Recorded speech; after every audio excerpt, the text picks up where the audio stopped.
Hi everybody, Eric the Strong here. Thank you so much for tuning into Totally Rad Games! Now today I want to talk about one of my all-time favorite games on any system, any platform, and that is Pro Wrestling on the NES. I don't think enough people talk about this game. It definitely doesn't get enough love. It is still an incredibly fun game that I put in even to this day. Now, this game isn't a licensed game, so there's no Hulk Hogan's, there's no Ultimate Warriors slapping each other in the tits and taking steroids. Instead, what you get here is a game that is a lot of fun, has a good solid foundation and great mechanics. The controls are butter.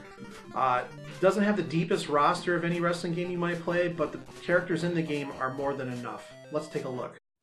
Now, most of the wrestlers in the game are based on real-life people, like Fighter Hayabusa, for example, who's based on the dad from Wonder Years. And then there's Giant Panther, who has the body of Hulk Hogan and the head of Bob Uecker. Now, the next wrestler in the game is probably the most recognizable, and that would be Starman, a wrestler so confident in himself he didn't even have to have eye holes put into his mask. Now, there are a couple of shittier wrestlers in the game like King Corn Karn, a villain from Big Trouble in Little China, and then there's King Slender, who has the worst name in the entire game. It's almost like the game had an exercise of taking two words that didn't belong together and then attaching them to a wrestler. Kind of like how Giant Panther doesn't really look like a giant panther, but more like the kind of guy that hangs around golf courses and lies about having a boat. And rounding off the roster is the Amazon, who looks a lot like a Universal Monsters property. I almost wish the developers would have said fuck it and added in the shark from Jaws, RoboCop, Jason Voorhees, Freddy Krueger, a ghost, and Rambo, and called it trademark Pro Wrestling. Now, the point of the game is to compete for the VWA Championship, a title so prestigious that only 6 people in the whole world bothered showing up to wrestle for it. Now, what this game does have going for it is great in-ring action. For a game that only has 2 buttons and a directional pad, it controls surprisingly well. It feels super fluid and satisfying, and notice how the ref actually goes to make a 3 count. This is the first wrestling game where a referee is actually in the ring doing something. Now, you can take the action outside the ring.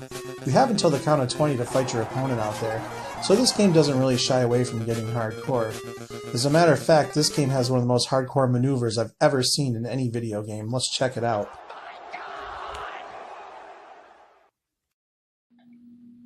Now, we both saw that. He opened up his mouth and bit that guy in the fucking head. That's gnarly.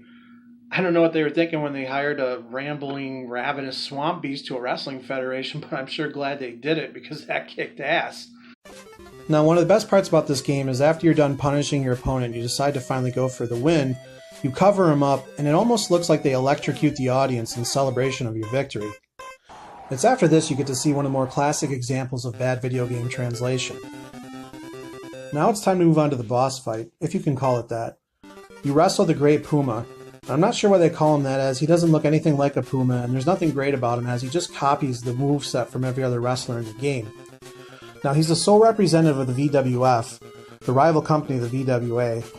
It's been said by certain Nintendo enthusiasts that he's actually one of the more difficult bosses in the NES Pantheon, but you can just throw him around like a sack of shit to get the win.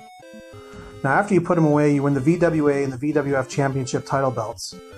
It also looks like you might have broken into a high school and took a couple of trophies from the track and field team. So, closing thoughts on the game. It's a pretty good game.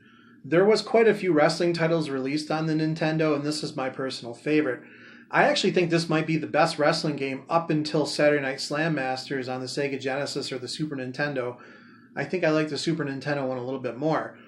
But there's a good lot of wrestling games out there, and a lot of them are just pure dog shit. This one actually is a lot of fun to play, although when you're done, and there's really no need to keep going. But I strongly recommend picking this game up. I have a feeling that sooner or later this game is going to be kind of harder and harder to find, so if you see it out there, grab it. Let's have some fun with it. Play it. Tell me what you guys think. Alright guys, I'm Eric the Strong. Thank you for watching Totally Rad Games! Have a good night.